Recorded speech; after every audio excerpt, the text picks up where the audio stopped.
로마서 12장 1절, 2절 두 구절을 읽었습니다마는 오늘 이 시간에는 1절 한 절만 우리가 말씀을 중심으로 함께 하나님의 은혜를 나누고자 합니다. 오늘 우리가 읽은 이 말씀에 대한 제목을 이렇게 정해보았습니다.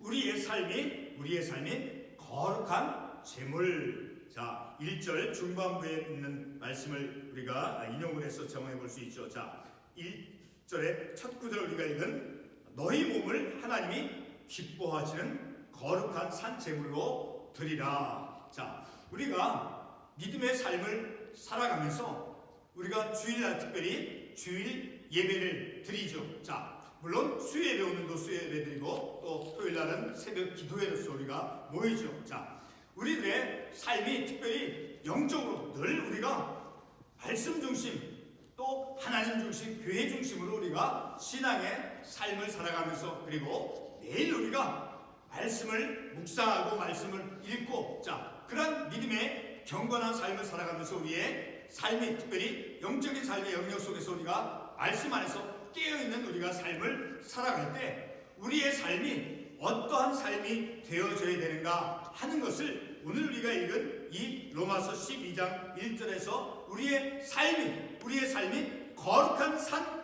제물로 드려지는 그러한 삶으로, 그러니까 날마다의 우리의 삶이 특별히 물론 주일날 특정한 주일날 우리가 예배를 드리지만 우리가 매일의 우리의 삶에서 날마다의 우리의 삶이 하나님께 산 제물로서 드려지는 그러한 거룩한 삶을 살아가는 우리의 삶이 되어져야 된다라는 것을 우리가 이 말씀을 통해서 도전을 받게 되어지는 것이죠. 자, 그런데 이제 결론적인 말씀인 거로 될 수도 있지만 베드로전서 우리가 좀 이따 참고 관련 말씀으로 보게 되면 이제 베드로전서 1장 22절에 보면 너희가 진리를 순종함으로 너희 영혼을 깨끗하게 하여 거짓이 없이 형제를 사랑하게 이르렀으니 진리를 순종함으로, 그러니까 하나님의 말씀, 하나님의 진리를 순종함 속에서 형제를 사랑하는 그런 삶, 그것은 바로 우리 그리스도인들의 현실의 삶의 구체적인 모습인 거예요. 그냥 사랑하는 것이 아니라 하나님의 말씀, 진리를 순종함 속에서 형제를 사랑하는 그런 사랑의 삶을 살아가는, 반드시 하나님의 말씀, 진리의 말씀을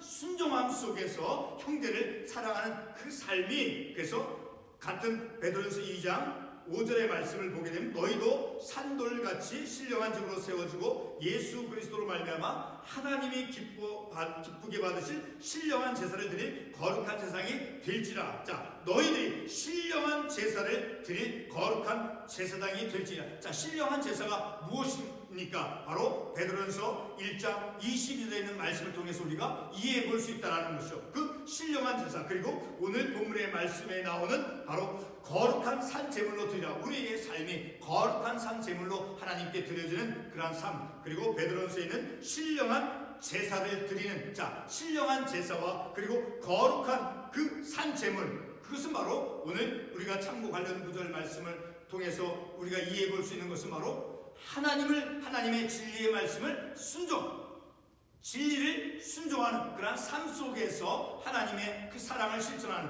하나님의 말씀을 순종함 속에서 형제를 사랑하는 그러한 믿음의 순종의 삶을 살아가는 것이 바로 신령한 제사가 되어질 수 있고, 그리고 거룩한 산 제물로서 드려지는 그러한 삶이 되어짐을 우리가 말씀을 통해서 이해해 볼 수 있는 것이죠. 자, 그런데 오늘 우리가 읽은 이 본문의 말씀은 바로 앞부분에서 이제 사도 바울이 이방인 그리스도인과 그리고 유대인 그리스도인들에게 특별히 그들에게 어떤 하나님의 속성이 그들에게 주어졌는가 하는 것을 우리가 11장 30절에서부터 32절의 말씀을 통해서 볼 수 있죠. 우리가 지난주에 보았지만 특별히 31절의 말씀을 대표적으로 보면 이와 같이 이 사람들이 순종하지 아니하니 이는 너에게 부신 궁일로 이제 그들도 궁일을 얻게 하려 하심이라. 자, 이방인 그리스도인들, 그리고 하나님의 말씀 복음을 거절했던 그 순종치 않았던 이스라엘 백성들에게도 이방인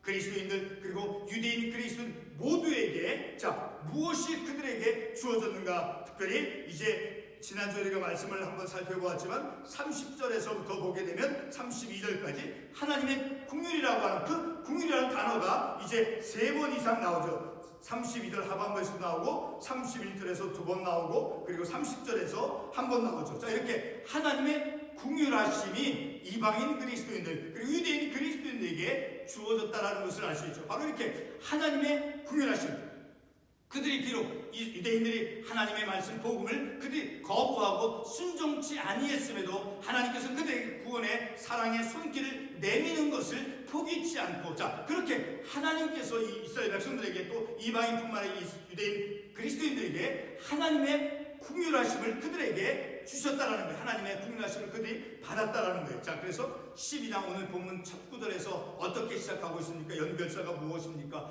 그러므로, 그러니까 하나님께서 긍휼하심을 이스라엘 백성들에게, 유대인에게 그들에게 주었으므로, 자, 그래서 형제들아, 내가 하나님의 모든 자비하심으로 하나님께서 주신 그 하나님께로부터 받은 그 긍휼하심, 자, 그 긍휼하심으로 이제 사도 바울 자신도 하나님의 그 모든 자비하심으로 너희를 권하노니 어떤 삶을 살라라고 사도 바울이 하나님의 그 긍휼 자비심을 가지고 이제 백성들에게 말씀하고 있죠. 어떤 삶을 살라라고, 바로 너희 몸을 하나님이 기뻐하시는 거룩한 산 제물로 드리라. 그런 영적인 삶, 거룩한 경건의 믿음의 삶을 살아가는데 거룩한 산 제물로서 드리는 것은 곧 아까도 베드로전서에 있는 참고 관련 말씀을 통해서 보았듯이, 자, 진리를 순종함 속에서 형제를 사랑하는 그런 삶을 살아가는 그런 믿음의 삶을 살아가는 것이 신령한 제사요, 그리고 거룩한 산 제물로서 하나님께 드리는 삶이 되어진다라는 것을 우리가 말씀을 통해서 알 수 있죠. 그러므로 오늘 우리들의 삶 속에서 우리가 이 말씀을 통해서 결론적인 말씀이 될 수 있지만 우리들의 삶 속에서 하나님의 말씀 진리를 순종함 속에서 형제를 사랑하는 그 삶은 정말로 중요하고 그것을 우리가 놓쳐서는 안 되고 그 형제를 사랑하는 그런 믿음의 삶을 살아가는 것은 반드시 우리가 실천하고 그것을 이루면서 삶을 살아가야 된다라는 그런 아주 강력한 중요한 영적인 책임을 우리가 이 말씀을 통해서 깨닫고 발견할 수 있게 되어진다는 거예요.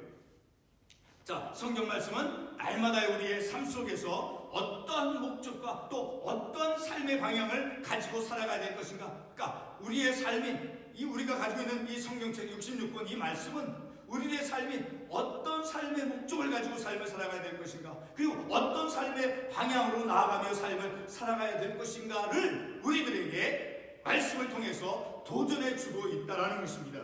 자, 근데 제가 이렇게 지금 말씀을 드리고 있는 것은 바로 우리가 날마다 말씀을 읽죠, 묵상하죠. 그리고 주일마다 수요일 예배 때마다 또 수요 기도 때마다 우리가 말씀을 읽고 듣고 배우는 그런 성경 말씀은 살아계신 하나님의 말씀으로서 구원에 이르는 지혜가 있으며 그리고 교훈과 책망과 바르게 함과 의로 교육하기에 유익하며 하나님의 사람으로 온전하게 하는 것이다 라고 디모데 후서 4장 15절에서 16절 17절에서 말씀하고 있기 때문이라는 것이죠.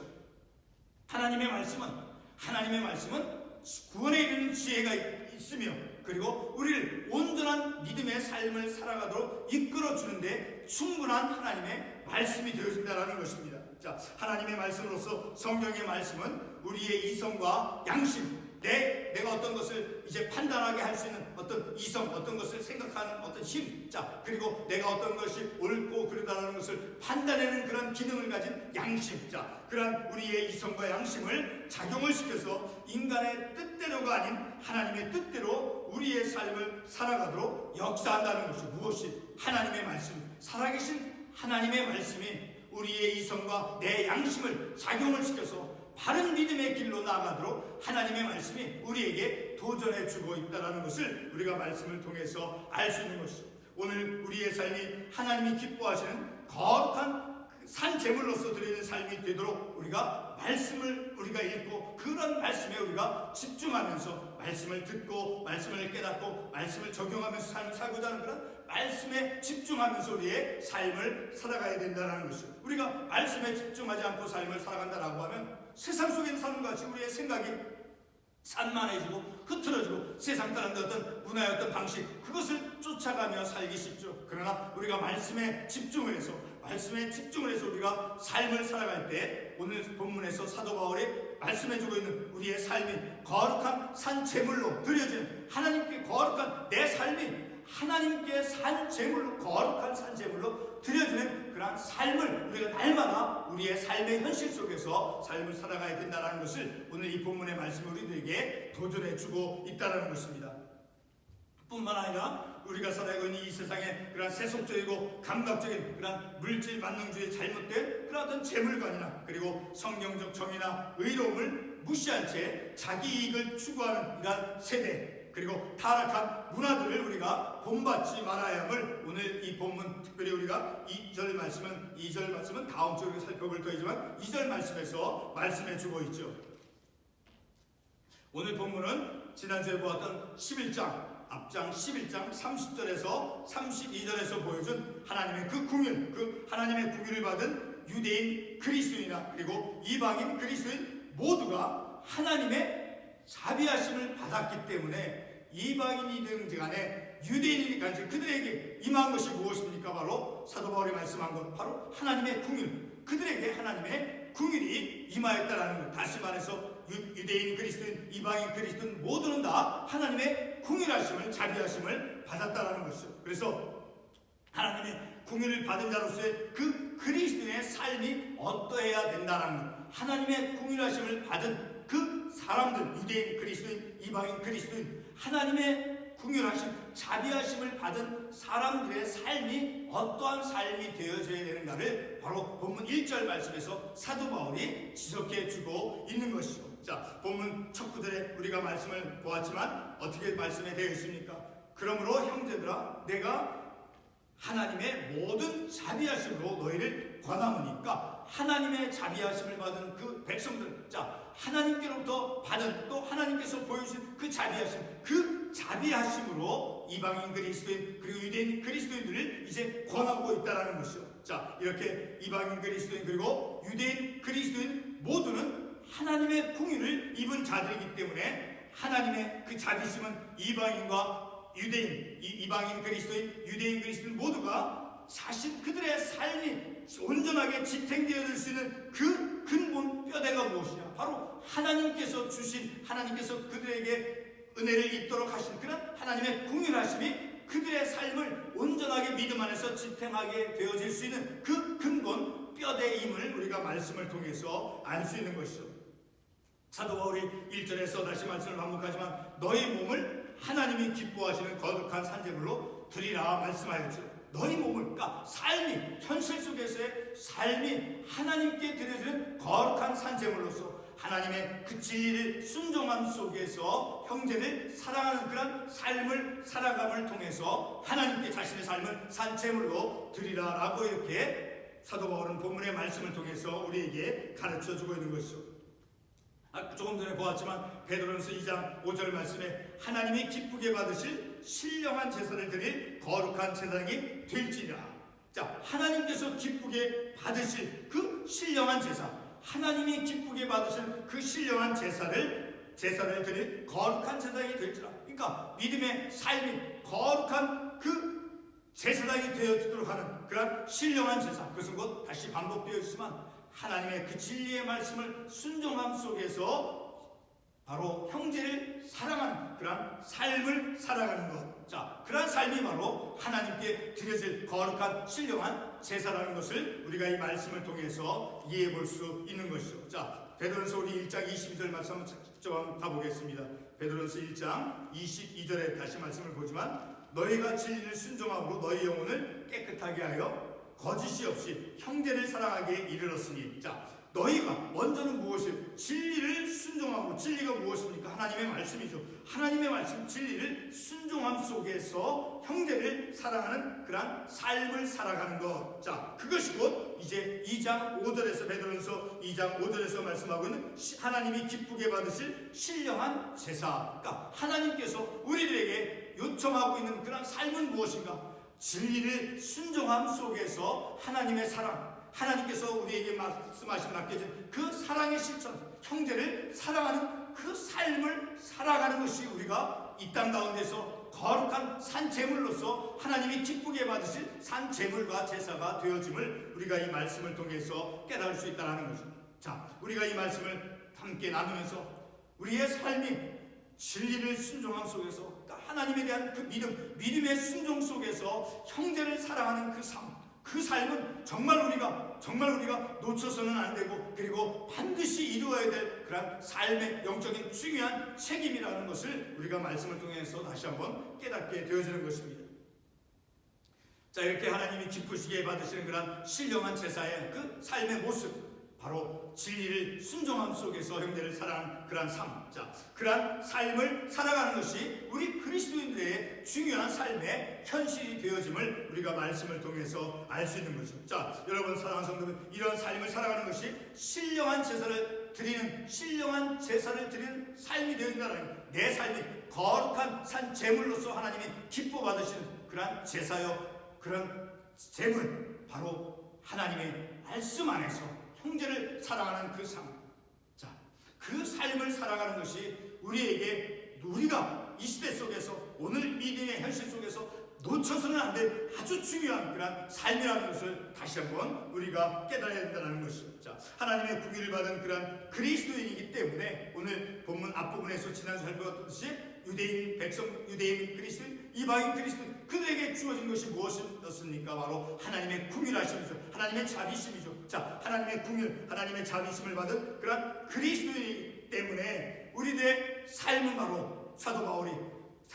첫 구절에서 어떻게 말씀하니, 그러므로 형제들 내가 하나님의 모든 자비하심으로 너희를 권하오니까, 하나님의 자비하심에 호소하고 있는 것임을 우리가 이 말씀을 통해서 알 수 있는 것이죠. 자, 바로 하나님께로부터 받은 그 자비심이, 하나님께로부터 우리가 받은 그 자비심이 우리의 삶을 온전하게 삶을 살아갈 수 있는, 우리의 삶이 온전하게 지탱되어지면서 삶을 살아갈 수 있는 중요한 그런 근본적인 아주 뼈대가 되어짐을 우리가 이 본문의 말씀을 통해서 깨달을 수 있다는 것이죠. 자, 우리가 하나님께 드려야 할 그런 영적인 예배로서 우리의 삶은 바로 거룩한 그런 산 제사로서, 신령한 제사로서 드려지는 그 삶, 바로 진리를 순종함 속에서 하나님께서 우리에게 당부하신 그 하나님 사랑, 그리고 형제를 사랑하는 진리를 순종함 속에서, 믿음 안에서, 믿음의 순종 속에서 형제를 사랑하는 그 삶을 살아가는 것이 바로 우리의 삶이 하나님이 기뻐 받으시는 그런 산 제물로 신령한 제사가 되어짐을 우리가 이 말씀을 통해서 깨닫는 것이죠. 바로 사도 바울이 그것을 강조하고 지적하고 있음을 우리가 말씀을 통해서 보는 것이죠. 자, 진리를 순종함 속에서 형제를 사랑하는, 바로 우리가 그것은 놓치지 말고 반드시 이루어야 돼. 이 말씀을 전하는 저도 이 말씀을 통해서 얼마나 내면적으로 부끄러움을 느꼈는지, 얼마나 이 하나님 말씀에 대해서 내가 그 말씀을 온전하게 지키지 못했는가를 이제 깨닫고 그것을 회개하면서 말씀을 준비하겠죠. 자, 바로 하나님의 그 궁휼하심, 하나님께로부터 받은 그 궁휼하심, 하나님이 나를 불쌍히 여겨주신, 순종치 아니했음에도 불구하고, 하나님의 말씀을 순종치 아니했음에도 불구하고 하나님께서는 그 자비의 사랑의 손길을 내미셨다라고 말씀해서 우리가 보았죠. 자, 내가 순종치 아니했음에도 불구하고, 내가 불순종하며 내 마음대로 어리석게 삶을 살았음에도 불구하고 하나님께서 내게 보여주신, 이방인 그리스도인에게 보여주신, 유대인 그리스도인에게 보여준 것이 무엇입니까? 바로 하나님의 궁휼하심이죠. 바로 하나님의 그 궁휼하심이 삶의 그 근본, 동력이 되어져서 바로 내 삶을, 진리를 순종함 속에서 형제를 사랑하는 그 삶을 살아가는 것이 곧 하나님이 기쁘게 받으실 신령한 제사요, 우리가 드려야 될 거룩한 산 제물이 되어짐을 우리가 이 말씀을 통해서 깨닫는 것입니다. 기도하겠습니다.